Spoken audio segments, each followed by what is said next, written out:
क्रोध की बहुत चर्चा हो रही, क्रोध कैसे कम हो, क्रोध कैसे कम हो, क्रोध कैसे कम हो। क्रोध को खूब आने दो, भरपूर आने दो, लेकिन क्रोध में एक चीज मत करना। क्या? क्रोध का जो रिएक्शन होता है ना, उसमें कोई एक्शन मत करना, बस कोई निर्णय मत लेना, और बस आने दो क्रोध को। अपने हाथ की मुट्ठियों को दबा लेना, मुंह को बंद कर लेना, एक शब्द निकलने मत देना। जब क्रोध आवे 5 मिनट के लिए आंख बंद करके, मुख बंद करके, दोनों हाथों की मुट्ठी दबा के ओम नमो भगवते वासुदेवाय, श्री कृष्णाय वासुदेवाय, हरे परमात्मने प्रणत क्लेशनाशाय, ठाकुर जी का स्मरण करना। कोई श्लोक नहीं आते तो हरे कृष्ण कृष्ण कृष्ण हरे हरे, यही करने लग जाओ। केवल 5 मिनट के लिए उस समय कैसे भी रोक लो। गलती कहां होती है? क्रोध आते ही हम लोग निर्णय लेते हैं, बाद में पछताते हैं। क्रोध आने दो, लेकिन क्रोध के आने पर जो तुम निर्णय लेते हो, जो तुम्हारा एक्शन होता है, जो तुम्हारे शब्द होते हैं, बस उनको वश में कर लो। क्रोध को वश में करने की जरूरत नहीं है। क्रोध 3-4 बार आके देखेगा और वो समझ जाएगा कि ये तो कुछ करता ही नहीं है, 5वीं बार आएगा ही नहीं वो। हाँ, लो निकल आया सॉल्यूशन। क्रोध को आने दो, लेकिन हम क्या करते हैं? क्रोध के तुरंत दास बन जाते हैं। क्रोध आया, वो आके कहता है घर को तहस नहस कर दे, इसको उठा के फेंक दे, इसके बाल खींच दे, इसको गाली दे दे, हम सब कर देते हैं। उसकी आज्ञा मत मानो। 1 बार आएगा, 2 बार आएगा, 3 बार आएगा, 4थी बार क्रोध कहेगा कि मैं तो आता हूं, लेकिन ये कुछ करता ही नहीं। 5वीं बार आएगा ही नहीं वो। क्रोध में केवल और केवल अपनी वाणी 3 चीज संभालनी है। शास्त्र आज्ञा करते हैं, नेत्रम वक्त्रम विकारेण। 3 चीज आदमी का पूरा परिचय दे देती हैं। कौन कौन सी? पहले तो उसकी आंखें।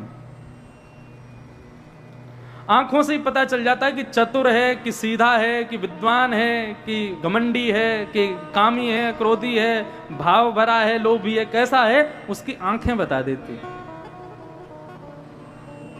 नेत्रम, दूसरी पहचान मानव की कराते हैं वक्त्रम, उसके स्वर, बोलने का लहेजा, बोलने का तरीका, उसकी पहचान करा देता है। कितने पानी में है, पहला शब्द निकलते ही पता चल जाता है। और तीसरी पहचान मानव की उत्तरी विकारेण, कैसे चलता है, कैसे बैठता है, कैसे उठता है, उसके आव भाव चाल चलन से पता चल जाता है कि वो कैसा है। क्रोध के समय पर केवल इन 3 चीजों को वश में कर लो। पहली तो आंखें, दूसरे शब्द, और तीसरा अपने शरीर के आव भाव। इन 3 चीजों को वश में कर लिया, क्रोध आएगा ही नहीं। 4-5 बार आएगा, फिर चला जाएगा। भगवान अर्जुन को रोक रहे हैं, अर्जुन क्रोध में निर्णय मत ले, पछताएगा बाद में। लेकिन अर्जुन ने नहीं मानी, प्रतिज्ञा ले ली, मैं प्रतिज्ञा लेता हूं, जिसने भी द्रौपदी के पुत्रों को मारा है मैं उसको जीवित नहीं छोड़ूंगा। भगवान बोले अब तू फंसेगा और फिर तू मुझे पकड़ेगा। मन ही मन सोच रहे हैं, वही हुआ। अर्जुन ने भगवान को आज्ञा की, लेकर के चलो। 3 लोग बचे हैं अभी, कृतवर्मा, अश्वत्थामा आदि, सबको देखते हैं किसने किया ये कृत्य। जैसे ही अश्वत्थामा के पास गए तो अश्वत्थामा भागने लगा। कायर की पहचान है, वो भागेगा। अर्जुन समझ गए, बोले इसी ने मारा है। भगवान से कहने लगा, नाथ मुझे लगता है इसी ने ही मारा है। ठाकुर जी ने इशारा कर दिया, बोला हाँ इसी ने ही मारा है। अर्जुन का रथ पीछे पीछे दौड़ रहा है, आगे अश्वत्थामा दौड़ रहा है। अश्वत्थामा को ब्रह्मास्त्र चलाना आता था, उसने तुरंत अभिमंत्रित किया और ब्रह्मास्त्र छोड़ दिया अर्जुन के ऊपर। अर्जुन ने ब्रह्मास्त्र को देखा, भगवान को प्रणाम किया। भगवान बोले प्रणाम मत कर, जीवन में संकट आते हैं और तुम नीचे गिर रहे हो, अरे डट के सामना कर उसका। क्या करूं? बोले तू भी ब्रह्मास्त्र चला। दोनों ब्रह्मास्त्र आपस में टकराए, शांत हो गए। अर्जुन ने जाकर के अश्वत्थामा को बंदी बना लिया और उसके हाथ बांध के, पैर बांध के, हाथ पैरों में एक रस्सी बांध के रथ के चक्के से बांध दिया और जमीन में रिगड़ते हुए, घसीटते हुए ले गया। और जैसे ही पहुंचे, द्रौपदी को पता चला मेरे बालकों का हत्यारा मिल गया। द्रौपदी देखने के लिए आई, किसने मारा मेरे बालकों को। और जैसे ही बाहर आकर के देखा, गुरुपुत्र अश्वत्थामा हाथ बंधे हैं, पैर बंधे हैं, पूरे शरीर से रक्त निकल रहा है। ऐसी स्थिति में जब अपने गुरुपुत्र को देखा, पिघल गई द्रौपदी। द्रौपदी ने दौड़ करके अश्वत्थामा के हाथों को मुक्त किया, पैरों को मुक्त किया, अपने अपने पल्लू से उसके रक्त को संभाल रही हैं। अर्जुन कहने लगे, क्या कर रही है द्रौपदी? ये तुम्हारे पुत्रों का हत्यारा है और तुम इसकी सेवा कर रही हो। हट जाओ, मुझे इसका सर कलम करने दो। द्रौपदी सामने खड़ी हो गई, बोले नहीं अर्जुन, इसको नहीं मारोगे तुम।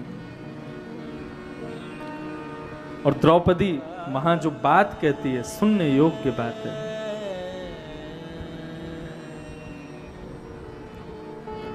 उवास चासहन्तस्य बन्धनानयनं सतिं मुच्यतामेष ब्राह्मणो नितरां गुरु। अर्जुन, इसको नहीं मारोगे तुम? क्यों नहीं मारूंगा? इसने हमारे बालकों को मारा। द्रौपदी कहती है, बोले पहला कारण तुम इसको इसलिए नहीं मारोगे क्योंकि ये ब्राह्मण है और हम क्षत्रिय हैं। हमारे गुरुजनों ने सिखाया है, शास्त्रों ने आज्ञा की है कि क्षत्रियों का गुरु होता है ब्राह्मण। इसको नहीं मारोगे। दूसरी बात, किस लिए नहीं मारोगे? क्योंकि ये गुरुपुत्र है, गुरु का बेटा है। गुरु के अनंत उपकार हैं। जिन गुरु ने धनुष उठाना सिखाया, बाण चलाना सिखाया, रण में भूमि में खड़ा होना सिखाया, उन गुरु को तो तुमने मार दिया युद्ध में, लेकिन कम से कम अपने गुरु के ऋण को तो संभाल के रखो, उनके पुत्र को तो मत मारो। इसलिए नहीं मारोगे। और तीसरी बात, ये क्यों नहीं मरना चाहिए? क्योंकि ये भी एक मां का बेटा है, और मां जब अपने पुत्र को खोती है तो उसको कितना कष्ट होता है ये मुझे पता है, क्योंकि मैंने अपने पुत्रों को खोया है।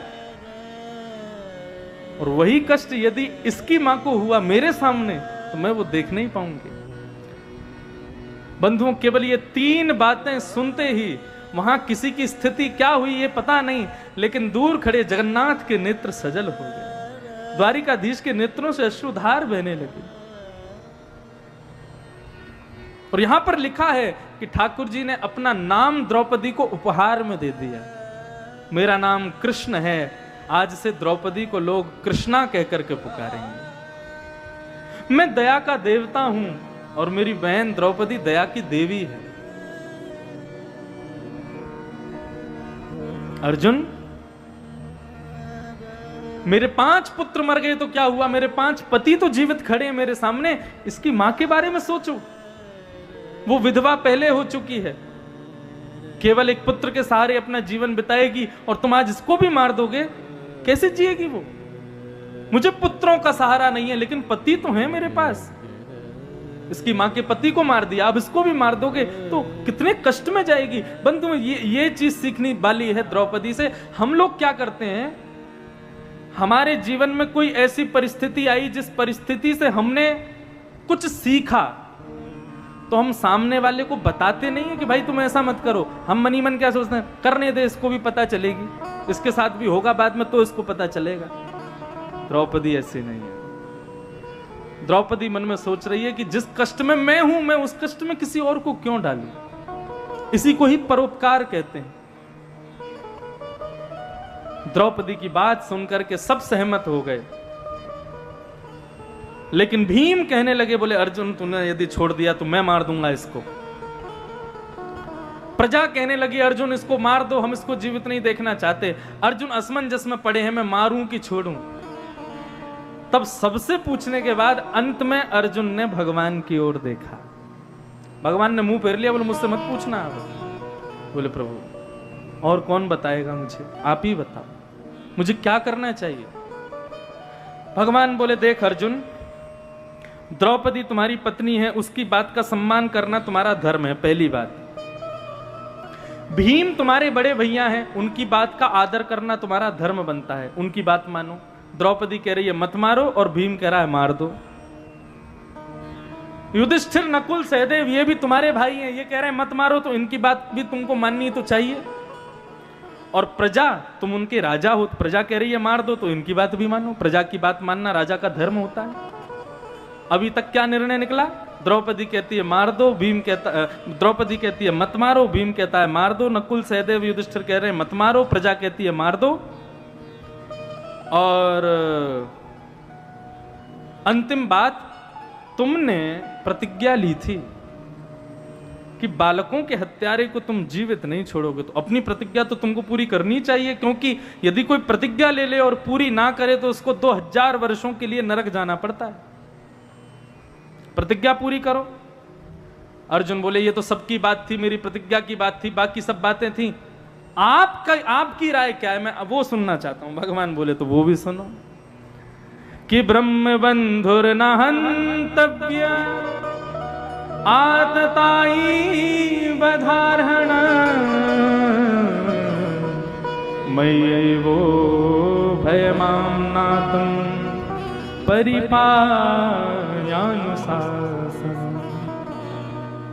और यदि तुमने अंतिम फैसला मेरे डिसीजन पर लेने वाले हो तो फिर मेरी बात सुनो।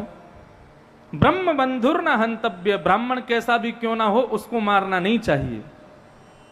और आतताई बधारहण, बालकों का हत्यारा कोई भी क्यों ना हो उसको छोड़ना नहीं चाहिए। अर्जुन ये ब्राह्मण है इसलिए इसको मृत्युदंड नहीं दिया जा सकता, पर अर्जुन ये बालकों का हत्यारा है इसलिए इसको अभी मार दो। अर्जुन चरणों में गिर गया, बोले मैं आधा पागल पहले था, पूरा आज हो जाऊंगा, मैं क्या करूं मुझे बताओ नाथ। अश्वत्थामा को मारूं या नहीं मारूं? भगवान ने इशारे में कहा, मैं पहले रोक रहा था कि निर्णय मत ले, लेकिन तूने नहीं मानी मेरी बात। अर्जुन ये बता व्यक्ति की सबसे बड़ी मृत्यु क्या है? बोले ये कोई प्रश्न है? मृत्यु मृत्यु होती है, उसमें भी कोई कम ज्यादा या कोई वो तो होते नहीं है, उसमें कोई सेक्शन होते हो, ये मृत्यु अच्छी ये मृत्यु बुरी। बोले मैं बस इतना पूछना चाहता हूं कि मृत्यु सबसे विशेष मृत्यु क्या है व्यक्ति की? अर्जुन बोला मुझे प्रश्न समझ नहीं आ रहा है।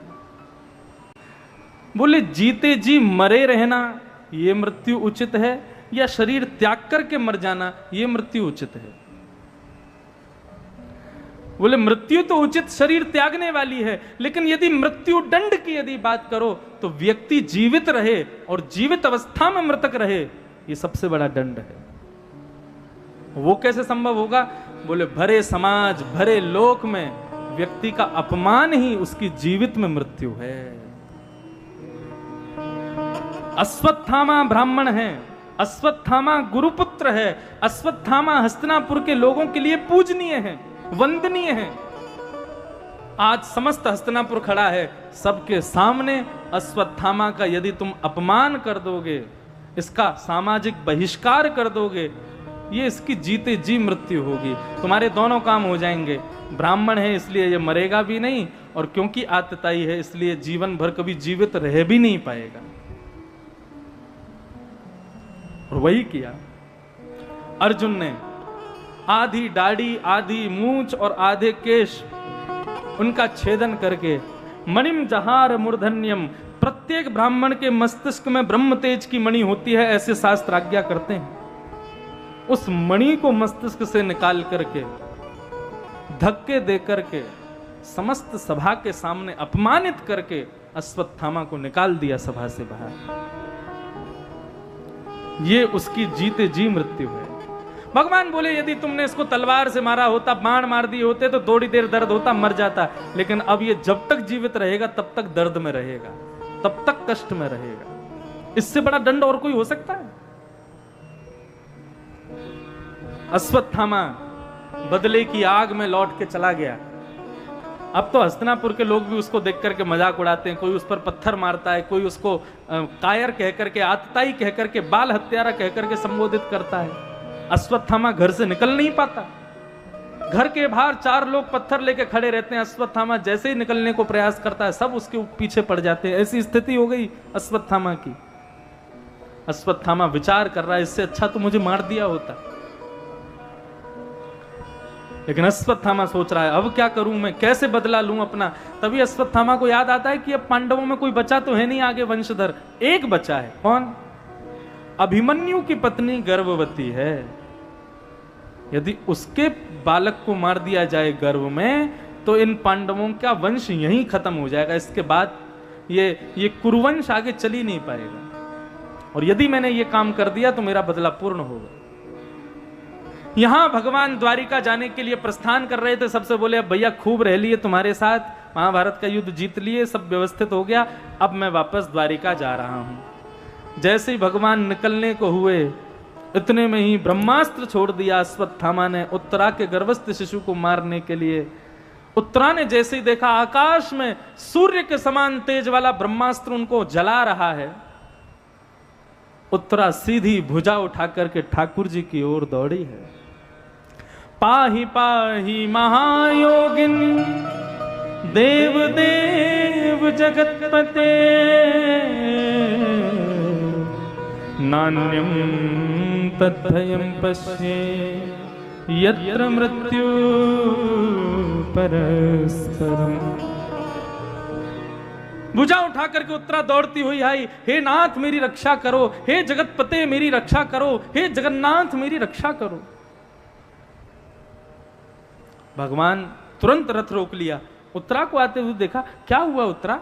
बोले हे प्रभु, ये आकाश में ये दूसरा सूर्य जो दिखाई दे रहा है, ये ब्रह्मास्त्र है, ये मुझको जला रहा है, मेरे पूरे शरीर में अग्नि जैसी अवस्था हो गई है, मैं जल करके नष्ट हो जाऊंगी। मैं भले ही जल जाऊं लेकिन मेरे गर्भ के बालक को बचा लीजिए नाथ। मेरे पति अभिमन्यु को पहले ही कौरवों ने मार दिया, अब मेरा बालक भी मर जाएगा, मैं भी मर जाऊंगी, तो अभिमन्यु के जीवन में आगे कौन होगा? मैं भले ही मर जाऊं लेकिन मेरे बालक को बचा लो। भगवान एक रूप से बाहर खड़े हुए हैं, दूसरे रूप से ठाकुर जी ने अंगुष्ठ मात्र रूप धारण किया और श्वास नली से उत्तरा के गर्भ में प्रवेश कर गए। अपनी गदा को इतनी तीव्र गति से बालक के चारों ओर घुमाया, आकाश में खड़ा हुआ ब्रह्मास्त्र वहीं पर विदीर्ण हो गया और बालक की रक्षा हो गई। उस बालक की रक्षा की ठाकुर जी। ये कोई नहीं समझ पाया कि उत्तरा की रक्षा किसने की, केवल एक को छोड़ के, और वो एक कौन? कुंती। महाभारत के 3 पात्र अद्भुत हैं और तीनों के नाम का से हैं, कृष्ण, कुंती और कर्ण। मैं कर्ण का नाम बोलता हूं मेरे रोए खड़े हो जाते हैं। कर्ण एक अद्भुत पात्र है महाभारत का। बंधुओं, हर व्यक्ति अपने जीवन में पंचाग्नियों को तापता है, याद रखिएगा इस बात को।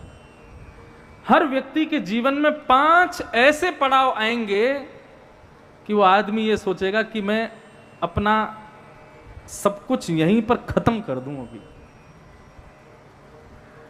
सिकंदर वही जिसने उन 5 अग्नियों को पार कर लिया, और यहां बैठे कुछ लोगों ने तो कई अग्नियां देख भी ली होंगी अपने जीवन की। ऐसी स्थितियां आती हैं जब हमारा कोई साथ नहीं देता, जब हम हर तरीके से हार जाते हैं। वो स्थितियां कई बार कई बातें इस बालक के मुख से सुनने में अटपटी लगती होंगी। बोले इसने अनुभव क्या किया है जो ये बोल रहा है? कई लोग ऐसा सोचते हैं। लेकिन भागवत जो है ये अनुभव करा ही देती है कई बातों के। पंचाग्नि सबके जीवन में आती है, और कर्ण एक ऐसा पात्र है महाभारत का जिसने बहुत कम आयु में अपने जीवन में पंचाग्नियों को ताप लिया। कई लोग पूछते हैं हमारे साथ ठाकुर जी ने ऐसा क्यों किया, हमारे साथ ही ऐसा क्यों हुआ?